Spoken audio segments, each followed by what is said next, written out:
when I think about the cost of this forthcoming El Nino, I estimate somewhere around $10 trillion of global economic losses conservatively over the Oh, next 5 years, right? Up to $14 trillion of economic losses if you take some of these tail. But I could only 70% of that, only, about $10 trillion of that is in sample, meaning supported by existing data we have on El Ninos and economic responses. Our global economy is larger. And so these losses are associated not just with the magnitude of the El Nino, but the size of our global economy. There's just more stuff to be impacted.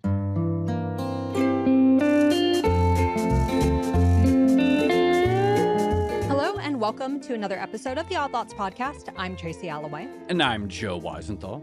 Joe, I don't know if I've ever told you about this, but I'm a little bit of a weather nerd. Okay, I did maybe a little bit. I knew. I don't even know if weather nerd is the right term. I just get really excited by weather. I love thunderstorms. I love a good thunderstorm. So if I'm great. inside.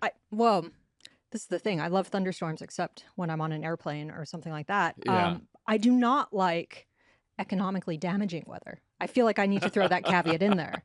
I don't like economically damaging other. You know what I am? Mm? I'm like a weather truther.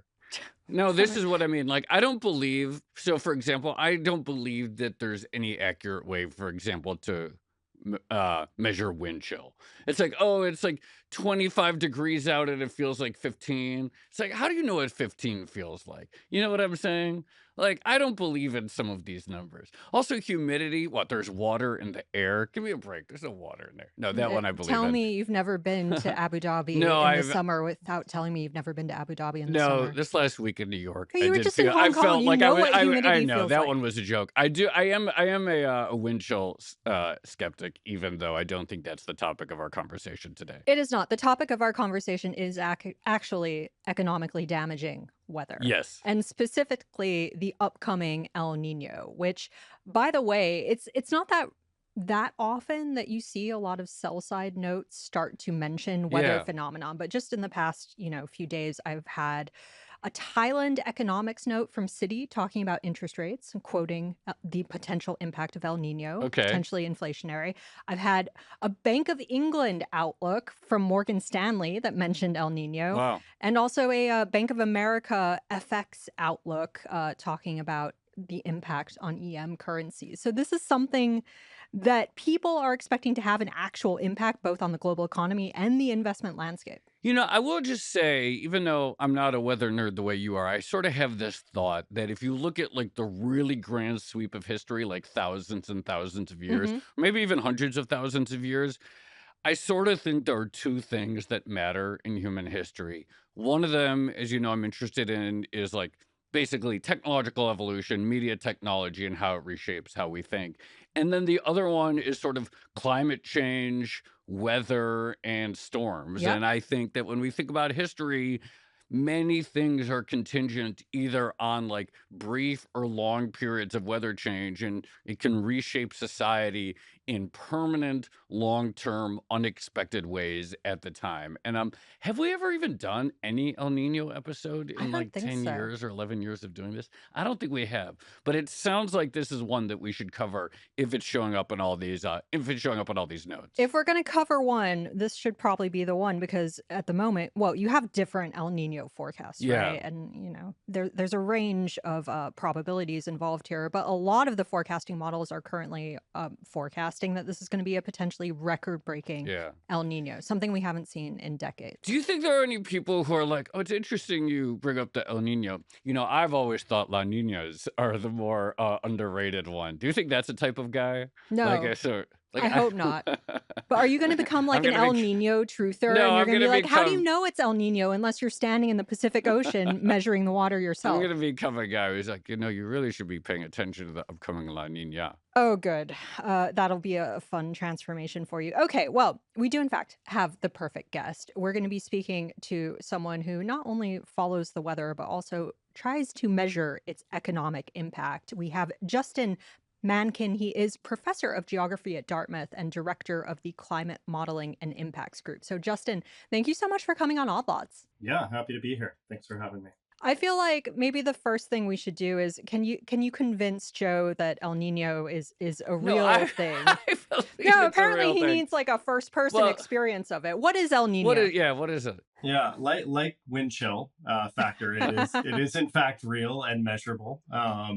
Where and they're both kind of actually aerodynamically related, right? Okay. So wind chill, the feeling you get on your skin is owing to the fact that the wind is wicking away latent heat from your skin, which Oh, is the heat associated with a phase change of water from a liquid to a vapor. huh. And so that's why when you get out of a shower, you feel cooler than before you get into it, right? So that Oh, evaporation off your skin induced by aerodynamic resistance, i.e., the wind, that is the thing that's cooling you down, which is why we can measure it and why we can tell you that cold exposure is a bad thing. The El Nino phenomenon is an ocean atmosphere. It's kind of part of what's called the El Nino Southern Oscillation, which is essentially a relationship between the tropical Pacific and the overlying tropical atmosphere. And it has a tendency to be in what we call a neutral state, which is kind of average conditions, where you have these easterly trade winds. So these are winds that are blowing from east to west across the tropics along the equator. okay. And what they're doing is they're dragging surface water that's been warmed because it's in the tropics by the sun, right? The sun is just shining there all year round.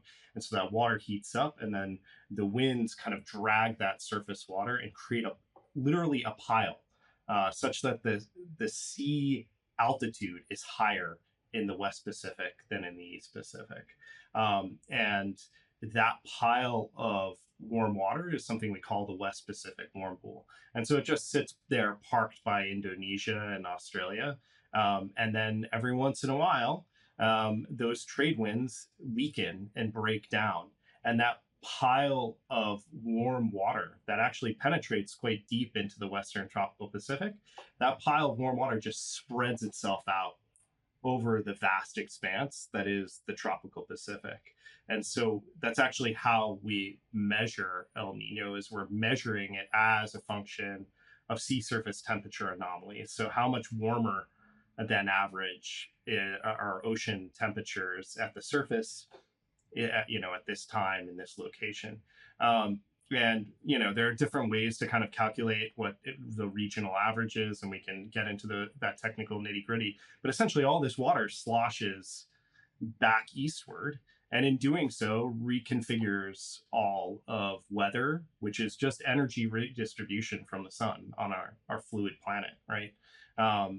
It redistributes all of that energy differently than would have been the case if all that water were piled up in the Western Pacific. I guess like a really simple analogy a listener could maybe grab onto is they've walked into a cold room where there's a little space heater plugged into the corner, right? And that little space heater, is maybe generating some heat that's warming up the room, but it's really only warming up that corner of the room. That is akin to neutral, or what are called La Nina-like conditions, which is an amplification of the neutral pattern, meaning that those winds are stronger than normal, and the eastern tropical Pacific is cooler than normal. When you slosh all of that water back across the entire expanse of the tropical Pacific, it's akin to walking into a room that has wall-to-wall radiators instead. The thermodynamics of that room, that's a totally different experience for you than would have been the case if it was just that space heater in the corner. And so when an El Nino occurs, what it is doing, it is essentially, the tropics are the heat engine of global weather and climate, and it's a complete reconfiguration such that so much more of our global atmosphere is exposed to that heat energy from the ocean that would have otherwise been buried in the Western tropical Pacific.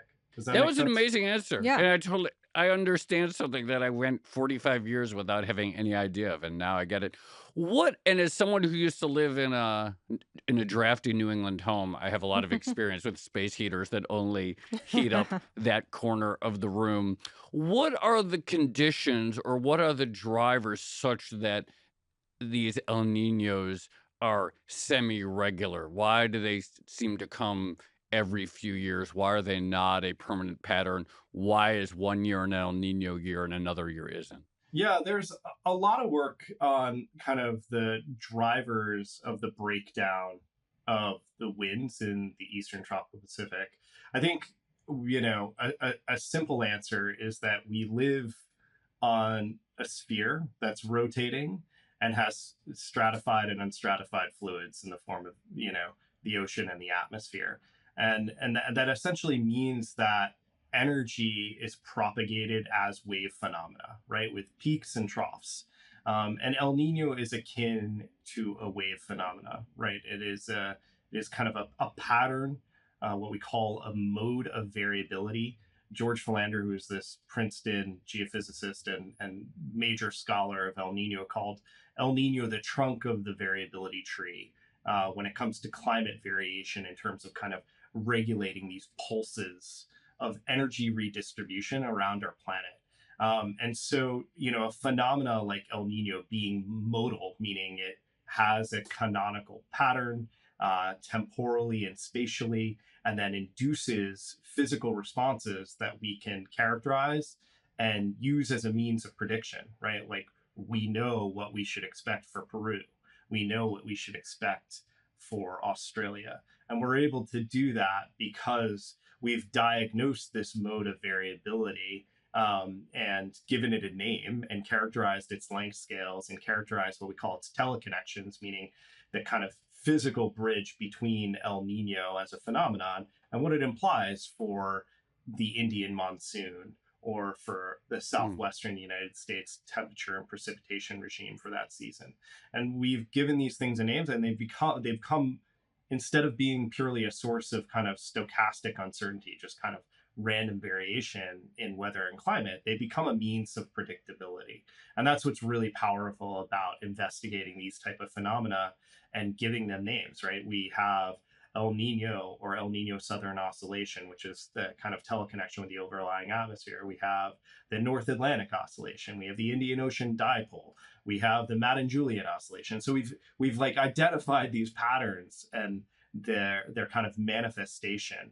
And that in terms of like their underlying drivers, which is I think the question you're asking, I think it's just a function mostly of living on a complex planet with geophysical fluid dynamics, and such that these wave phenomena just kind of emerge on these characteristic timescales. The precise mechanism of action that kind of leads to the breakdown of these easterly trade winds, which like triggers what's called the Bjerknes feedback, which is this positive feedback loop, so an amplifying feedback that tends to reinforce itself, is can come from myriad different places, from changes in ice cover to a weakening of the equator to pole temperature gradient.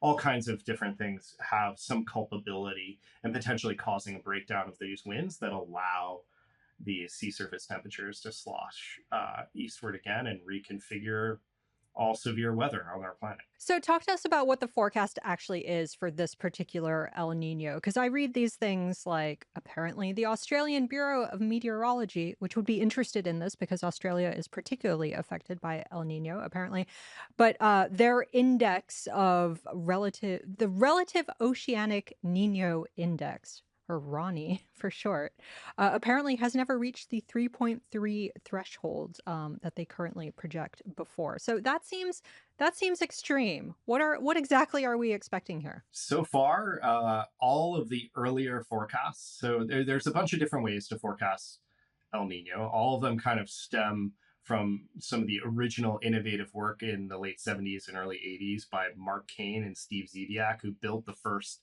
kind of physical model of El Nino to explain it as a phenomenon and then actually make predictions of its occurrence, which is pretty remarkable. But all of these are kind of based on, some of them are statistical in nature. So kind of taking temperatures at time t and making a prediction given kind of autocorrelation in that time series, what it should look like at time t+1. There are others that are physical models that are actually simulating the relationship between oceanic temperatures, winds, the overlying atmosphere, and what it does to the kind of pressure in circulation that actually gets air moving in the first place. And so those ones are called process-based models, and those are distinct from these statistical models. But all of them, regardless of how it's being modeled, are kind of converging on a record El Nino, at least since 1950, but arguably since much earlier, right? The 1877, 1878 El Nino, which was associated with the Great Famines, and Mike Davis has this amazing book from 2002 about that El Nino event. That one, I think, is, kind of indistinguishable in strength from El Ninos we've already had, such as the ones in 1982 and 83, the 97 and 98 El Nino, which listeners may remember as being associated with Chris Farley's SNL skit of I am the El Nino, right? And the 2015 and 2016 El Nino, which I believe is the one on record, depending on your indices. So we've had really strong El Ninos, but this one is looking like it's much bigger potentially. Every forecast right now, I believe, puts the unfolding El Nino, because we are in an advisory, and we have been since June, according to the National Oceanic and Atmospheric Administration's Climate Prediction Center. So essentially, you're looking at every forecast being having a warmer El Nino than the 2016 Wow. El Nino. Can I just ask, because you piqued my interest just then, but how did we actually discover El Nino as a weather phenomenon? Because, it happens with some regularity, but it's not like it happens every 3 to 4 years, like right on time at the same intensity as the previous, round. So how did people identify this as an actual measurable phenomenon? Gosh, such an awesome question. In terms of kind of like the modern instrumental and climate science era, I don't actually know the answer to that, but I do know something that's actually, I'd argue, even more interesting. So, the person who first modeled El Nino, from a physics perspective, Mark Kane, this amazing geophysicist at Lamont Doherty Earth Observatory at Columbia University, and his colleagues John Chang, another climate scientist there at the time, and then an anthropologist by the name of Ben Orlov, who's an anthropologist at Columbia. They wrote this incredible paper, I believe, in Nature, back in the 90s or early aughts, where they essentially showed that there was really good archaeological evidence that Peruvian potato farmers, as long as 500 years ago, were forecasting El Nino.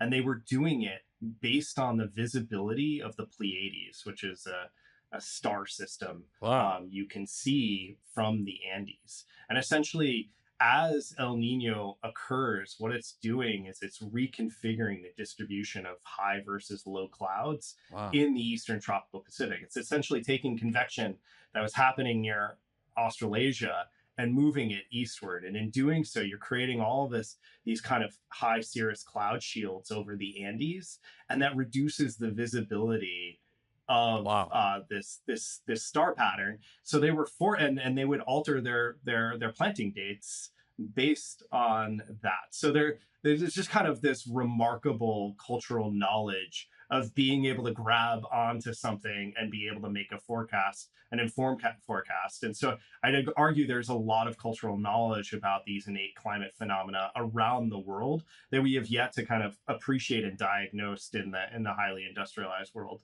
where we're so reliant on instrumentation. Yeah, folk meteorology or folk weather is like extraordinary, and like how much they're able to anticipate. I imagined that there were probably various civilizations that interpret an El Nino as like the king has lost the mandate of heaven, and now there's a drought. Now we have to have a new political order. Also, this Mike Davis book that you mentioned looks fascinating. It sort of speaks to the point of like late Victorian holocausts, El Nino famines, and the making of the third world, talking about subsequent famines in India, northern China, and northeastern Brazil. Definitely going to have to read that book. When we talk about a quote record El Nino, what is the measure? Is it the heat variation? Is it the expected change in rainfall or drought? Like, what are the sort of the gauges that we use to say this is a record El Nino or not, or measuring that? What are the parameters of an El Nino? My understanding is it's all benchmarked to the magnitude of the sea surface temperature anomaly.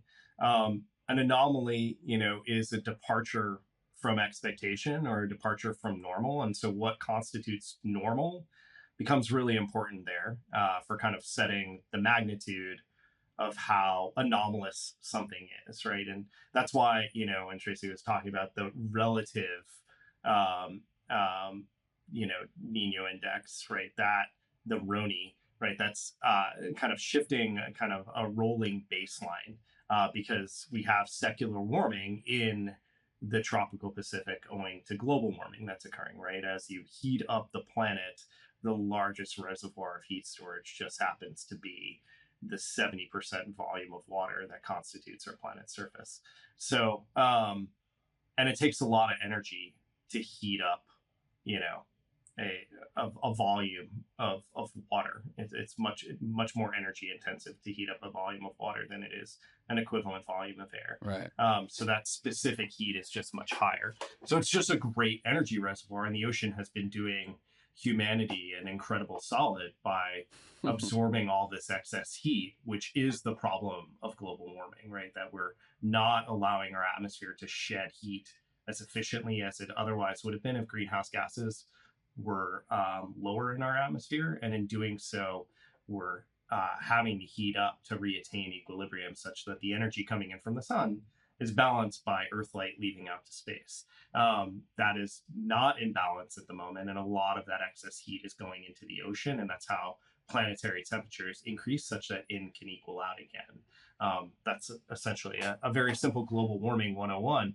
But the way we're measuring El Nino as a phenomenon is by taking a regional average, so choosing an area in the tropical Pacific that is canonically associated with the manifestation of El Nino.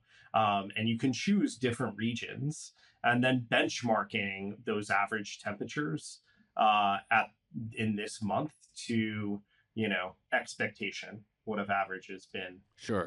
over time. And so you can choose different regions. So there's a Niño 3 region, which is kind of shifted towards the Central Pacific. There's a Niño 4 region, which is shifted a bit more eastward. There's a Niño 3-4 region, which is kind of the typical region that's now used, which characterizes El Nino over something in between those two regions. Then there's the E index, which is taking a dimension reduction technique on a spatial field and collapsing it to say these are kind of the dominant directions of variability in that field. And that E index would kind of represent something differently in the sense that El Nino, while we think of it as a singular phenomenon, it has a geography associated with it.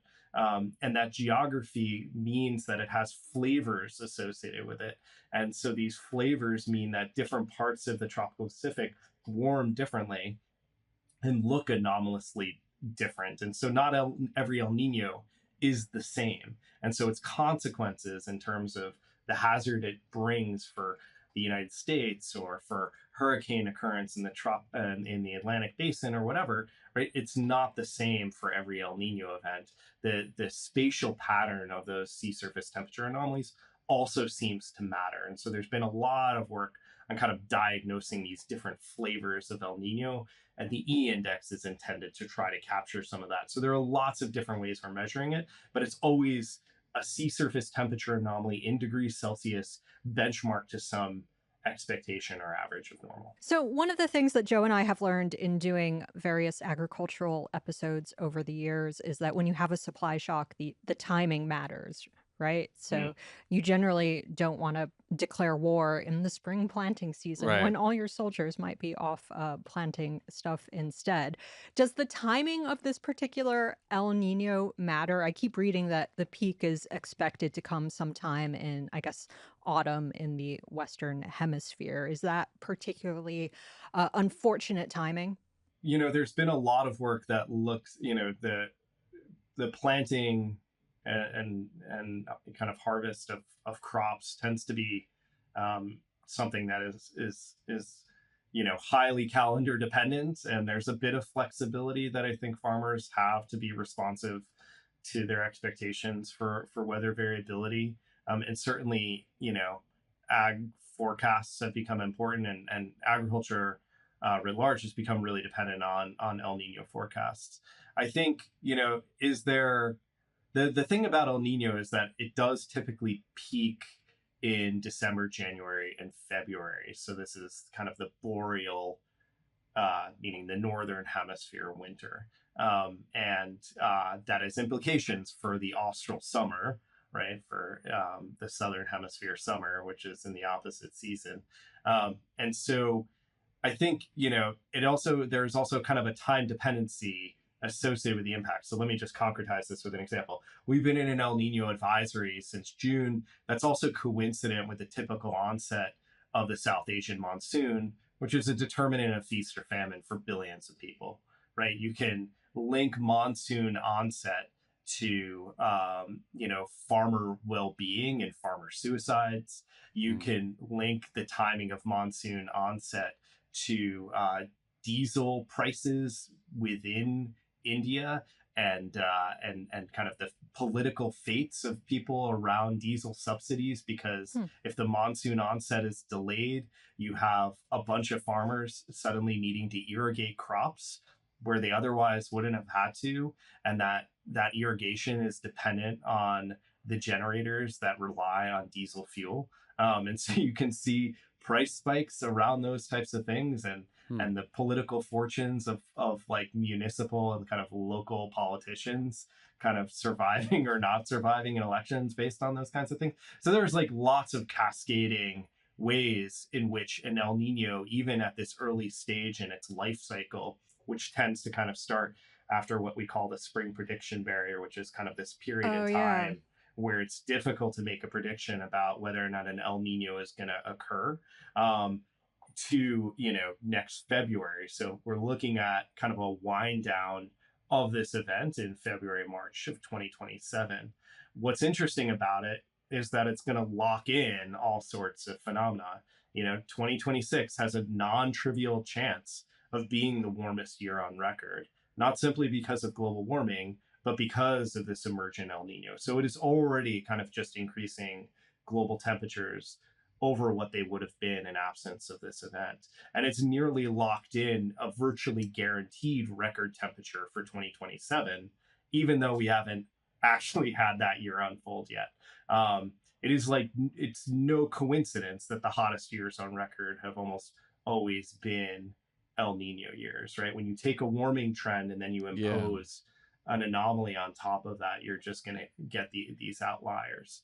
And so these impacts are arguably already manifesting. So the South Asian monsoon was delayed. That onset was delayed by this El Nino. And so while the kind of major teleconnections and the peak strength associated with this event is anticipated to be in the winter, which is typically the case associated with El Ninos and just kind of the life cycle associated with them, its impacts are manifesting now and will continue to manifest into 2027.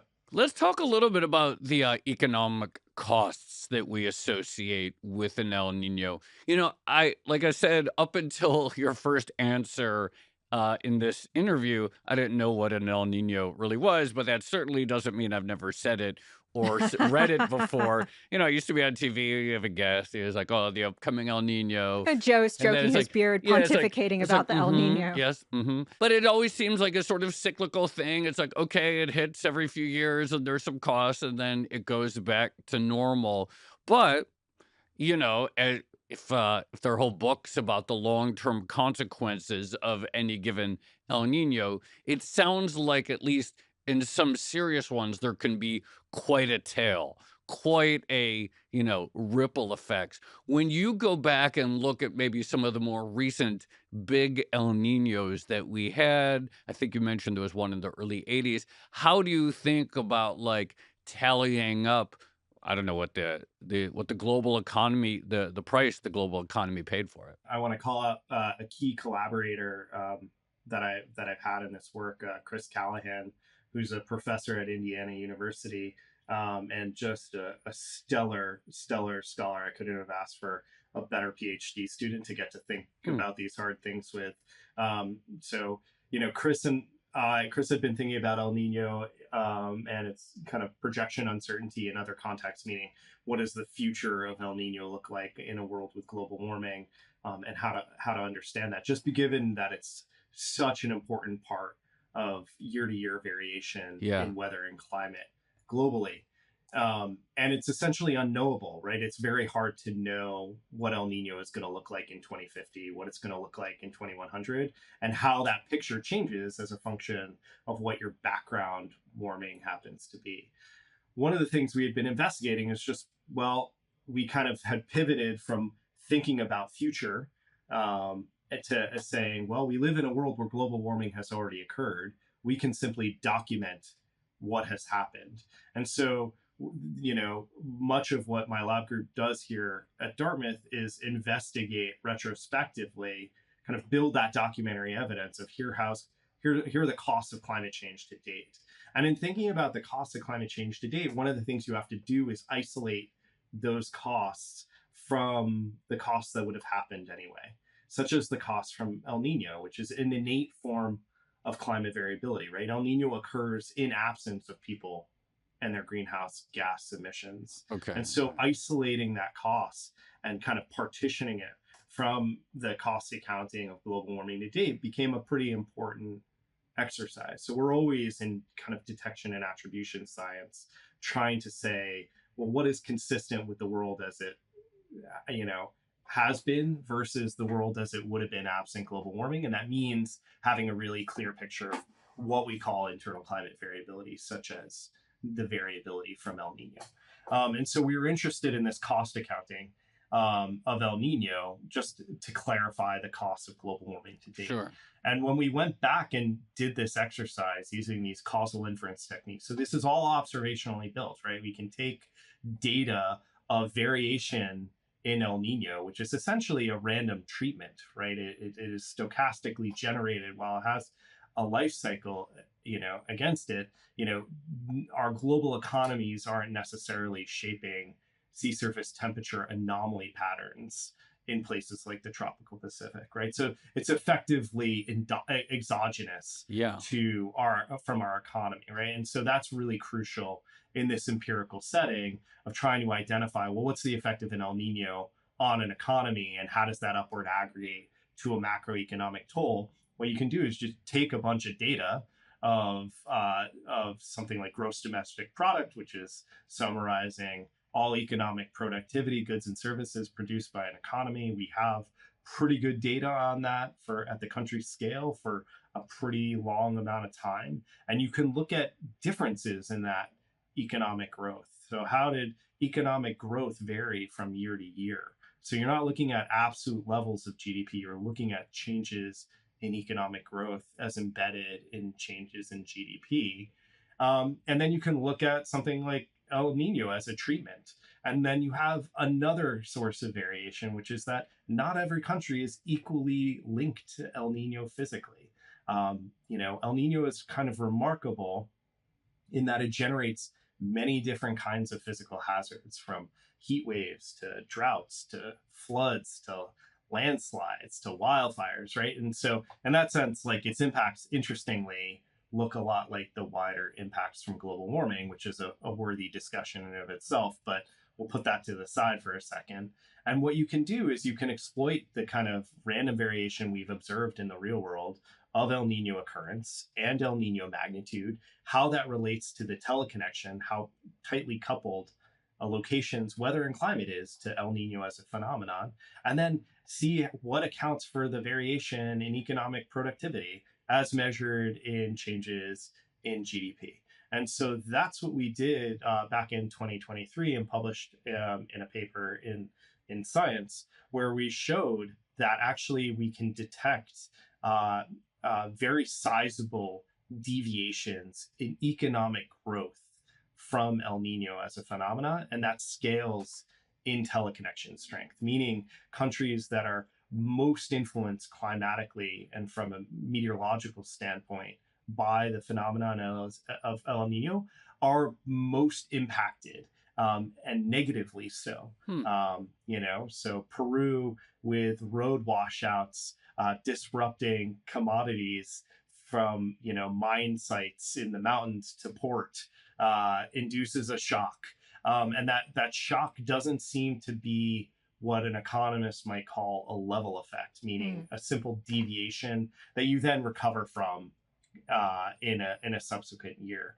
What we find in this empirical research is that observationally, El Nino seems to systematically depress growth, meaning your country is growing at a rate, and then an El Nino occurs, and then you are growing on a different trajectory. And so those losses just accrue ad infinitum in time. And that is a distinct finding than what was previously understood about El Nino. Right. So this is really important. I think most people are used to thinking about weather-related shocks as this sort of short-term thing that, as Justin just said, impacts the price level. But what the paper actually found was that there's this longer-term impact on essentially output, like growth in the longer term. Why is that? Like, what exactly is happening here? Because again, you would expect like, okay, a road gets washed out. It's probably inconvenient. It's probably expensive to replace, but you would think it does get replaced relatively quickly. And a lot of these negative effects would subside relatively fast. I think a one-off shock might look that way, right? A yield loss owing to a heat wave or a drought in one part of the upper Midwest says nothing about major grain producing regions in Russia or cotton prices given growth in the Fergana Valley in Uzbekistan, right? Like these things are disparate enough in space that maybe they're not experiencing simultaneous shock. What I think is kind of interesting about El Nino and why El Nino is an interesting analog for the impacts of wider global warming, which is kind of a universally experienced, there's a high degree of correlation in the impacts of global warming, right? It's not simply a heat wave here. It's a heat wave here, here, here, and here, all at the same time, all experiencing loss at the same time, which is one of the reasons why I think it's this simultaneity of disparate regions experiencing hazards and experiencing losses that then can lead to these, up aggregating market forces that systematically depress growth and alter where capital investment can go, the efficiency with which you're able to take labor and capital and mobilize it into productive parts of the economy. It is hard to do that when there are lots of hazards being experienced around the world, right? So it's not one thing disrupting your supply chain. It's maybe a dozen things. The 97-98 El Nino was about 36 billion in economic losses estimated at the time as a level effect, a shock and then a recovery. What we actually found is that there was empirical evidence for a systematic depression of economic growth. And over a 5-year period, that amounts to about $5.7 trillion in global economic losses instead by the year 2003, right? 5 years after the 97-98 event. What's really fascinating is we played this game where we used what's called a perfect model framework, where we simply ask the question, if we know that the impact of El Nino is permanent and of this magnitude, given the observational data we have, could we prove that it's permanent? So these kinds of statistics rely on the ability to pull a signal from noise, which requires a certain amount of data. And that amount of data affects the claims you can make robustly. And so what we were trying to do there is say, even if we had a known effect, can we recover that known effect perfectly given our data record? And what we found is that we couldn't, which means that we cannot rule out the possibility that the economic impacts of El Nino at the global scale are permanent, meaning that every time an El Nino occurs, we're just knocked off our growth trajectory that would have been absent that event, which is kind of remarkable, which implies that these costs kind of accrue ad infinitum in time. Hmm. In our paper, we only went out to 5 and 8 and 10 years of growth accounting, but it just says that the economic losses associated with these events are much higher than we understood before, which means, it's just another kind of piece of evidence that shows that weather and climate matter for our economy, and our climate system is endogenous to that economic growth, right? It is greenhouse gas emissions induced by economic growth that is altering our trajectory of climate. Yeah. And our climate also has a finger on the scale of what constitutes our economy. And so that endogeneity, I think, is something really important to understand and represent, particularly around policies related to climate variability and climate change. That was a fantastic answer. When you think about the impacts of this El Nino, or the El Nino in the year 2050, or the El Nino in the year 2100, how much, so obviously, like, one, presumably, take a country like Peru, it's probably going to be richer in the year 2050, so it'll probably have more economic activity. It may also have better infrastructure in the year 2050, such that road washouts are less likely. Countries after, you experience, I presume even since 82 or 97, there's been, hardening against weather-related shocks and so forth as countries learn about these patterns. How do you model that aspect, both the fact that, okay, there is more economic activity in the sort of temporally connected areas, and also presumably governments and companies get better about anticipating the El Ninos and, strengthening their infrastructure such that they're not as vulnerable? It turns out it's really hard, right? The predictions of future are not falsifiable scientifically, and so I hope Peru's wealthier in 2050 and 2100, but fewer anchovies though. Yeah, I mean, yeah, we didn't even talk about the fisheries implications. yeah, I think one thing that's really, I think what you're kind of raising is this question of adaptation, and resiliency, and the way I've been thinking about that is evolving, right? There's a story we can tell that says, okay, if there are market inefficiencies, or we're shown to be vulnerable societally in these particular ways, right? We're going to develop strategies to ensure resilience, right? Those Peruvian potato farmers noticed they were losing crops, and they altered their sowing dates based on the visibility of the Pleiades overhead. Like, that is an adaptation. And you can imagine, autonomous adaptations, meaning individual level adaptations. You can also imagine society-wide or planned adaptations, such as shoring up kind of resilience. And these things are linked to El Nino forecasts, right? Like, one of the things you're seeing, you said at the outset, Tracy, of all of these financial planners thinking about the implications of El Nino for markets around the world and supply chains. That is a form of kind of resilience strategy, building that's occurring, that is indelibly linked to the science of ENSO forecasting, and why El Nino forecasts are so important, right? The 82, 83 El Nino, we didn't have the benefit of a tremendous amount of lead time in planning for its impacts, right? A tropical cyclone off in the ocean, right? Being able to track it and have sufficient time to get resources injected into the places you need and people out of harm's way, right? Like, that requires lead time, which is why these types of forecasts are so essential, because they allow us to pursue resilience strategies that we otherwise wouldn't have been able to.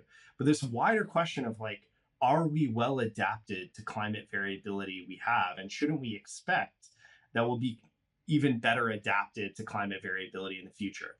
I would say the evidence is pretty mixed. There isn't a whole lot of evidence that we're well adapted to the climate we have. We are documenting observationally that the costs of El Nino are astounding, despite the fact that we've been exposed to it for hundreds and hundreds of years, right? This is not something that is novel, right? While the coming El Nino is like seems to be out of sample, and the costs associated with it are really hard to anticipate because it is so out of sample, right? Like when I think about the cost of this forthcoming El Nino, I estimate somewhere around $10 trillion of global economic losses conservatively over the Huh. next 5 years, right? Up to $14 trillion of economic losses if you take some of these tail. But I could only 70% of that, only, about $10 trillion of that is in sample, meaning supported by existing data we have on El Ninos and economic responses. Our global economy is larger. And so these losses are associated not just with the magnitude of the El Nino, but the size of our global economy. There's just more stuff to be impacted. Right. But what that tells me is that we are not optimally adapted to the climate we have. And so there isn't much evidence that we have that we are taking on board the feedback we're getting from the climate system about how things are going and pursuing strategies that really offset or mitigate losses in a coherent way. I think that's pretty telling, just given the documentary exercise. That's not to say that we couldn't be better adapted. I just think that we are not well adapted, and there isn't widespread evidence of adaptation to either El Nino as a form of climate variability or wider global warming, since the impacts of global warming look a lot like the impacts of El Nino. And so I think there's like a bunch to kind of disentangle there. But Yeah. when we're thinking about these future growth impacts from ENSO, we need a counterfactual world of what economic growth trajectory would have been absent El Nino, but given global warming. And that is a picture of future that I think is really hard to envision. But there are economic tools that people use to create those counterfactual worlds, and then you can measure deviations, as could be the case given what we know to be observationally true about the relationship between El Nino and an economy. I know you just said there aren't a lot of examples of successful adaptations for El Nino other than perhaps Peruvian potato farmers sowing their crops early. But give us some hope here, or some Mhm. idea of what a successful adaptation could look like in an ideal scenario where this is an endogenous phenomenon, as you just described, where you have it basically happening all around the world simultaneously. What could we do to try to offset some of the economic impact? There's improving resiliency in global markets such that these weather and climate shocks don't alter prices and interest rates and all these things that are huge determinants of human well-being. Then there's also like the direct hazards themselves, right? A stronger than average atmospheric river event that triggers a landslide along Route 1 in California, creating a road washout that is a massive disruption to communities there. A wildfire, that rages through, the bush in Australia, killing trillions of animals and raising insurance premiums on kind of wildfire protection for homes there, right? There are all these kind of ways you can process trace how El Nino hurts an individual or a community. And so I think that protection of human well-being from a proximate sense of like, are you okay given these hazards? That to me is a different question than how do you shore up international markets such that they are Yeah. resilient to the impacts of El Nino. And I think just separating them is really, really valuable. I think the fact that people are aware of El Nino as a phenomenon and that it can induce these cascading shocks through agriculture or through mining or through the transport sector, and that all those things all around the world can up aggregate to a macroeconomic toll, I think is important to know. And I don't know enough about how people think about these portfolios, but I know that risk diversification is a strategy to ensure returns, and I imagine that's something that people are embracing given modern portfolio theory or whatever. But I think this question of like, how do you protect people from hazard? That is a different question and requires different sets of warnings about the local manifestation of the hazards associated with El Nino. And to me, That means early warning systems. That means emergency management and response teams that are well placed and understand these consequences. That means that we have insurance markets that recognize the hazards, the unique geophysical hazards associated with something like El Nino and its regional dependencies and what it should imply for the types of products those people need to protect the most capital intensive asset they have, which is their home, right? Like I think it's many different kinds of things. And so none of this is out of the realm of possibility. There's a lot of these things we do anyway, right? We build reservoirs to mitigate drought risk already. Never mind the fact that Lake Powell, the central bank of the American West water economy, is Oh, I like at a that. near That's good. I record like that. low, right? He knows But his audience. I guess the point is that, I think there's lots of evidence that these adaptations are within the realm of possibility, but the constellation and configuration they take is kind of regionally dependent. And so I think kind of a coherent global strategy about managing the impacts of El Nino, um, you know, uh, is an interesting test bed for adaptation strategies that would lend itself to wider global warming. And that's something that I'm really intrigued by. So you talk about this idea that what you've discovered through your research is that El Ninos are not these sort of cycles that you bounce back from and then you resume to trend growth, right? That they change their trajectory.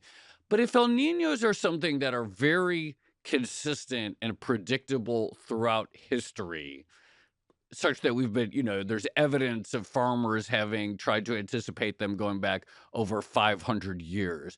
Why should we not assume that, it's seasonal? Like you could say, for example, that cold winter months depress economic growth, which they probably do. People don't go out as much and shop and travel as much in the middle of December. But we don't really say, and so we could say, oh, if there were no Decembers, if it never got cold, then in the counterfactual, we would have had much higher growth, which is true, but also absurd because the premise of not having a winter is absurd. If El Nino is something that will always and has always been with us, why do we even imagine there being a counterfactual trend rate of growth in a world without El Ninos? That comes back to the kind of empirical identification strategy, Okay. right? Like we don't have the benefit of resimulating the world as it has been and kind of the emergence of global society and the global economy absent El Nino. And so we rely on models to create those counterfactuals. We know that El Nino, while being cyclic in nature, it is not perfectly so. It is as good as a random treatment. And so we can separate the experience of the world into those associated with El Nino and those not. And we can examine the differences in economic productivity under those two regimes. So that's essentially what we're doing empirically. It's akin to a medical control trial, right? Where you randomize a population into a treatment group that gets a drug and control group that doesn't, right, or receives a placebo, and you compare medical outcomes, right? There are people that may look the same in the treatment and control group, and there are people that may look different in the treatment and control group. But if you randomized effectively, those differences among individuals cancel out, and the kind of efficacy of the drug itself is just the difference between those two groups. El Nino is as good as randomly assigned, despite the fact that it is cyclic in nature. And so you can treat it as this natural experiment, this treatment, and compare it to the control of non-El Nino years. And that's effectively what we're doing here when we're kind of talking about this counterfactual, right? We know what economic productivity looks like. And so you're right to say that, economic productivity looks different in winter than in summer or in spring, right? And it looks different in the face of a tropical cyclone than it does in the face of a civil conflict or something else, right? Like these things have impacts, but what we're doing here is kind of exploiting natural stochastic variation in it, despite its cyclic nature. And what I think is remarkable, And what I'm kind of suggesting here is that despite the fact that El Nino is not a novel phenomenon, right? It is not something that we have never experienced before, which global warming is, right? Global warming is something humanity has never experienced, and it is out of sample. And it is arguably making this El Nino that's unfolding, given the background warming, truly out of sample, a truly out of sample event, right? Something humanity has never experienced before. And I'm saying, despite the fact that we should be inured to experiencing El Nino, we have limited evidence of widespread adaptation and resilience to it. All right, Justin Mankin, thank you so much for coming on Odd Lots. Yeah, thanks for having me. Joe, I found that conversation fascinating. Love talking about the weather in all ways. But I think the point about this idea that, like, okay, El Nino is something that we have experienced. It does come with some regularity, and yet there seems to be some proof that it has this lasting impact, not just on like the immediate economy, but on economic growth itself, is a very important one when you consider that, like, again, we're about to experience a potentially record-breaking El Nino, and with the wider backdrop of climate change, right? It's super interesting. I learned so much about that, so much in that conversation that I didn't know. This term that I just heard throughout my life that I really, it gets warmer or something like that. I didn't really know what it was or why it was or what direction. I thought it was really interesting. Okay, what makes an El Nino different from another random weather event? The global simultaneity of it as being key. Like, okay, other events you just bounce back from. I mean, everything must have some effect. You never like bounce back from anything that perfectly back to trend. But the simultaneity, of course, we saw that during COVID and the ripple effects from that. And so when you have this wet weather pattern that is truly global in nature, and sort of very, I guess, predictable in the sense that you know what regions they're all going to get hit, it sort of makes sense to think about it in these terms of like, oh, there are real long-term costs, especially if they're intensifying during a trend of global warming. Yeah, nowhere to run, nowhere to hide kind of idea. The other thing I was thinking, of course, back to some of our early agricultural episodes from this year, all of this is happening against a backdrop of higher fertilizer prices and lower supply. Like, you still have, I think, 30%, 40%, I can't remember the exact numbers, of global fertilizer supply stuck in the Strait of Hormuz. And that can't be helpful either when you're talking about the biggest El Nino on record. Yeah, no, it's going to be well, now we are well armed. Maybe we're not well adapted for the El Nino, but at we least know about we it. are at least well armed to understand news stories that will be emerging over the weeks and And sell-side analyst and the notes. sell-side analyst notes in the months ahead. All right, shall we leave it there? Let's leave it there. This has been another episode of the Odd Lots podcast. I'm Tracy Alloway. You can follow me at Tracy Alloway. And I'm Joe Weisenthal. You can follow me at The Stalwart. Follow our producers, Carmen Rodriguez at Carmen Armin, Dashiell Bennett at Dashbot, Cale Brooks at Cale Brooks, and Kevin Lozano at Kevin Lloyd Lozano. And for more Odd Lots content, you should check out our daily newsletter. You can find that at Bloomberg.com/Odd Lots. And you can chat about all of these topics 24/7 in our Discord, discord.gg/oddlots. And if you enjoyed this conversation, then please leave a comment or like the video, or better yet, subscribe. Thanks for watching.